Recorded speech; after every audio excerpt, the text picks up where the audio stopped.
10-point proposal, or a counter-proposal, some are calling it, to the 15-point proposal first drafted by the United States. And this 10-point proposal demands from the US, as per Iran's requirement, A, commitment to non-aggression. That is the first point on this 10-point proposal demanded by Iran for continuation of peace in the region.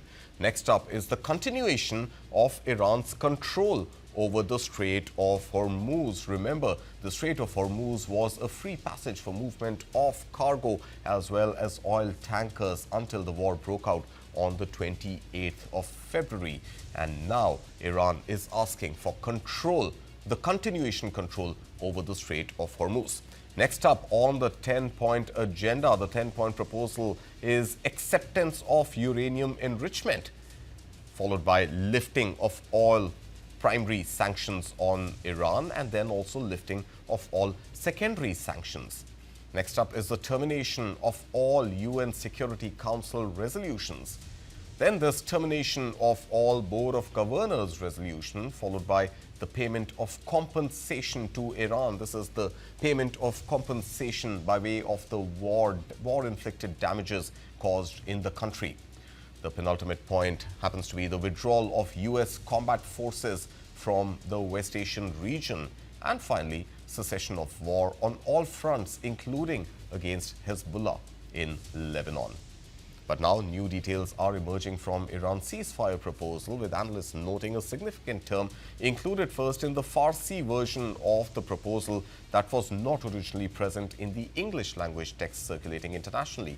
According to reports, the Farsi version of Tehran's ceasefire plan explicitly includes the acceptance of uranium enrichment, a contentious issue tied to Iran's civil nuclear program, a term that does not appear in the English version of the proposal. But Iranian embassies and consulates from across the world are now posting the version of these 10-point proposal in English, including the enrichment of uranium.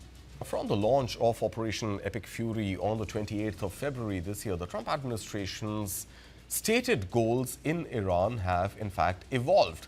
Now, in the early phase, the focus was military-centric, destroying Iran's ballistic missile program, annihilating its navy, preventing any nuclear weapon, and cutting off support to terror proxies.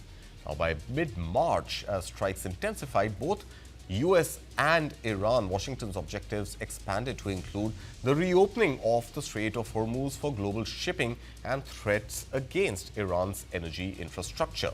In the late phase, the messaging shifted towards claiming an organic regime change in Iran with the death of several senior leaders. Meanwhile, Donald Trump also announced the core military goals were nearly complete or exceeded, while the US administration moved towards ceasefire talks and a potential long-term deal.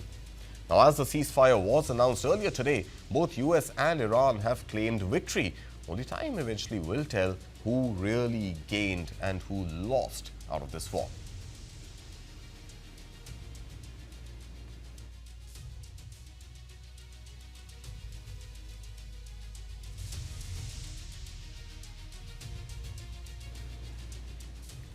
And even as that ceasefire for 2 weeks has been announced by the United States and a conditional approval has come in from the Iranian side, there are still certain questions that remain unanswered as of this moment. And we really don't know when and if at all we will get answers to those questions. First up really is, what were the real objectives of the United States and the Trump administration in the war on Iran? What were the social objectives? What were the military objectives? And have any of those really been achieved, even as US President Donald Trump claims that the military aggression has paved its dividends and the fact that the military objectives have been met and even exceeded?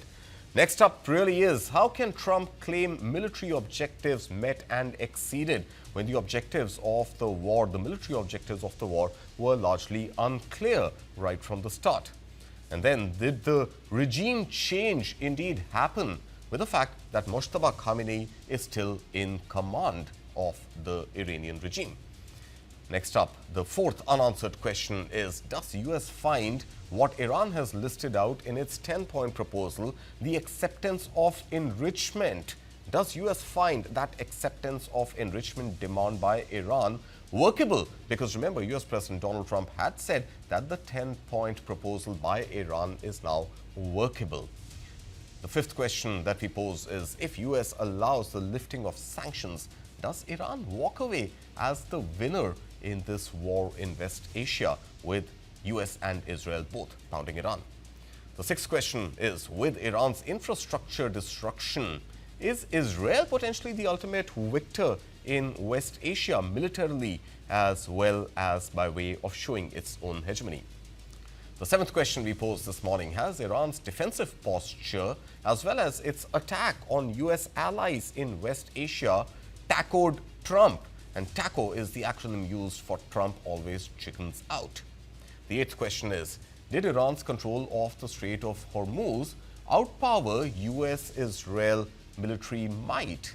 And finally, did Trump instigate a new world order where Iran can legally now control the Strait of Hormuz, which was open all along until February 28th?